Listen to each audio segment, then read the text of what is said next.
Hello বন্ধুরা, তোমরা সবাই কেমন আছো? আশা করি ভালো আছো। আজকে ব্লগটা হচ্ছে, আজকে আমরা যাচ্ছি ঝড়খালি, এবং ঝড়খালি হচ্ছে কুটুম্বদের সাথে যাচ্ছি, এবং আমি গিয়েছি ঘুরতে, এবং তারপরে আমরা চলে আসি গাড়িতে করে।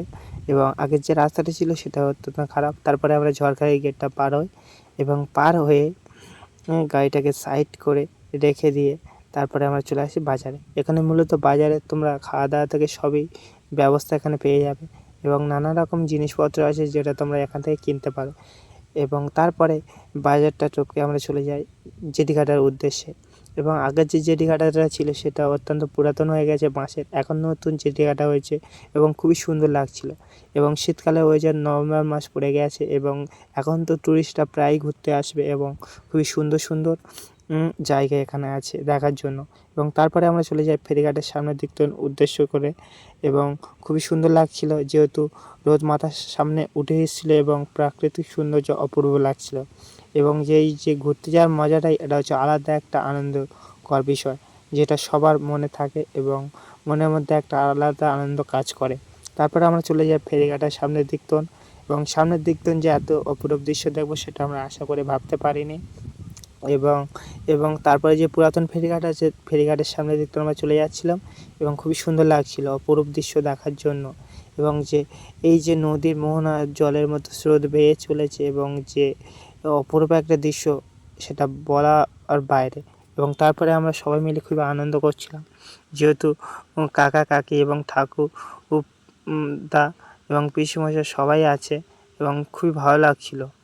তারপরে আমরা চলে যাই মূলত আমরা মেন পয়েন্টের দিক, এবং এখান থেকে এন্ট্রি করে, এবং এই যে সামনের দিক গেটে ঢোকার আগে এন্ট্রি করতে হয়, এবার এক একজনের এন্ট্রি হয় 30 টাকা করে পার মাথা।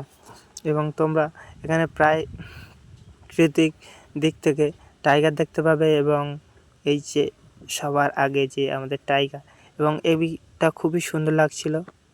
ছোট একটা পার্কের দিক, এবং এখানে বাচ্চারা খেলা করছিল, ছোটো মোটো একটা পার্ক ছিল, এবং ঘন একটা জঙ্গল, এবং বসার কিছু এরিয়া, এবং প্রাকৃতিক দুই পাশের সাইডে গাছ এবং ফুল গাছ, এবং সাইডে পুকুর, খুবই সুন্দর লাগছিল এই রাস্তা দিয়ে যেতে, এবং ঘন একটা বন এবং ছোট পার্ক। এবং তারপরে আমরা উদ্দেশ্য করে চলে যাই মূলত কুমির দেখার উদ্দেশ্য নিয়ে।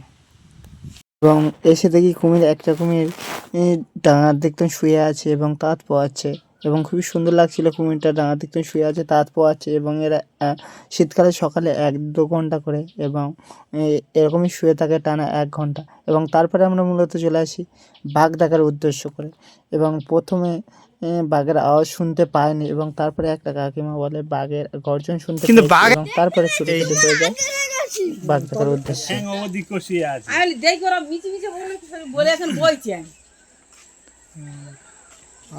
গোড়ালি হবে। তারপরে সবাই মিলে একসাথে আনন্দ করে করে হেঁটে হেঁটে যাচ্ছিলাম, এবং কথাবার্তা বলছিলাম, খুবই সুন্দর লাগছিল সবার সাথে এই মুহূর্তটা দেওয়া। আর সময়টুকু যেটুকু পারি আমরা পরিবারের সাথে সবাই মিলে সময় দিই, এবং খুবই সুন্দর লাগে এই সময়টুকু। তারপরে চলে আসি এদিক তো না একটা ফাঁকা জায়গা এরিয়া, এবং এখান থেকে মূলত বাঘেদেরকে খাবার দেওয়া হয়, এবং সবই এখান থেকে দেওয়া হয়।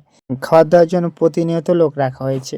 এবং তারপরে আমরা চলে আসি এই কুমিরটা দেখি না সাইডে উঠে রোদ পাওয়াচ্ছিল, খুবই ভালো লাগছে। তারপরে আমরা এই সাইডে চলে আসি, এই সাইডে হচ্ছে ঘন গাছপালা, এবং এই সাইড থেকেও বাঘ টাক কুমির টুমির দেখা যায়। এবং তারপরে খাওয়া দাওয়ার পরে আমি চলে আসি বাড়িতে, এবং বাড়ি আসার সময় সন্ধ্যা হয়ে যায়, এবং সন্ধ্যেতে সূর্য ডোবার দৃশ্যটা খুবই সুন্দর লাগে। এটা আমার প্রায় ভিডিওতে তোমরা দেখতে পাও, এবং আশা করি ব্লগটা তোমাদের ভালো লেগেছে, এবং ব্লগটা কেমন লেগেছে সেটা কমেন্টে বলবে, এবং আর একটা ব্লগ নিয়ে চলে আসবো। সবাই সুস্থ থাকো।